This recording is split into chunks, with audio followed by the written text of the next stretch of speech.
magsampa ng kasong murder sa Pilipinas. Yan ang hamon ni Vice President Sara Duterte laban sa nag-akusang siya ang pasimuno ng Oplan Tokhang sa Davao City kung saan libo-libo umano ang pinatay. Paniwala ng bise may mga tao sa likod ng akusasyon na target daw na gawin siyang akusado sa International Criminal Court o ICC. Tinawag pa ng bise na bago ang script. Hindi naman daw siya nasangkot sa mga pagpatay sa Davao City nung mayor o vice mayor pa ng lungsod. At nakatutok si Marisol Abduraman. Extrajudicial killing sa Davao. Bago ang script na ito. Ito ang reaksyon ni Vice President Sara Duterte sa naging pahayag ni Arturo Las Cañas kahapon.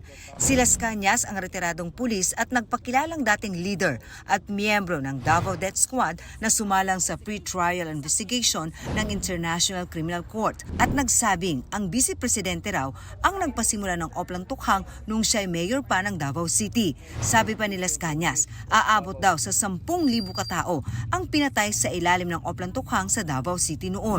Tugon dito ni Vice President Duterte, sa mga taon daw na nagsilbi siya bilang Vice Mayor at Mayor ng Davao City, hindi raw kahit kailanman nasangkot ang kanyang pangalan sa usapin ng Tokhang at sa iba pang insidente ng pagpatay sa lungsod.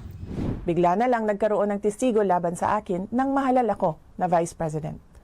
At kabilang na nga ako ngayon sa mga akusado sa International Criminal Court. Kaduda-duda raw ang timing ng paglabas sa nasabing issue. Maliban sa tiyempo, malinaw na sadyang pinilit lang na maidugtong ang pangalan ko sa isyong ito para ako maging akusado sa ICC. Ayon sa Vice President, isang panghihimasok sa soberanya ng bansa ang pakikialam ng ICC sa hudikatura. Nauna nang sinabi ng bise na tanging sa Pilipinong hukom at Pilipinong korte lamang siya haharap. Sa pahayag ni Duterte, tila naniniwala siyang merong mga tao sa likod ni Las Cañas na hinamon niyang kasuhan siya dito sa bansa. Paglapasangan ito sa dignidad ng mga Pilipino at sa karangalan ng Pilipinas. Wala na itong debate sa testigo at mga tao na nakapalikod sa kanya. Mag-file kayo ng kasong murder laban sa akin dito sa Pilipinas.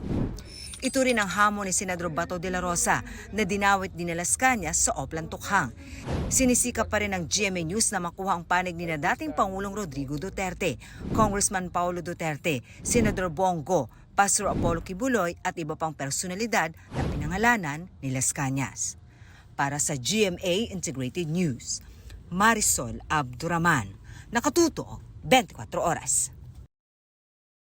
Kasinungalingan at gawa-gawa lang ang bansag ni Senador Bongo sa akusasyong kabilang siya sa mga nagbibigay ng utos sa umunoy Davao Death Squad. Sabi ni Go na matagal ng aide ng dating Pangulo, walang illegal na utos na ibinigay si former President Rodrigo Duterte kahit nung alkalde pa lang siya ng Davao. Anya, wala siyang nakita o nakuhang listahan at hindi raw susunod sa anumang illegal na utos mula sa kahit sino pa. Kung totoo raw ang aligasyon, matagal na sana silang nakasuhan. Lumang tugtugin na raw ang akusasyon.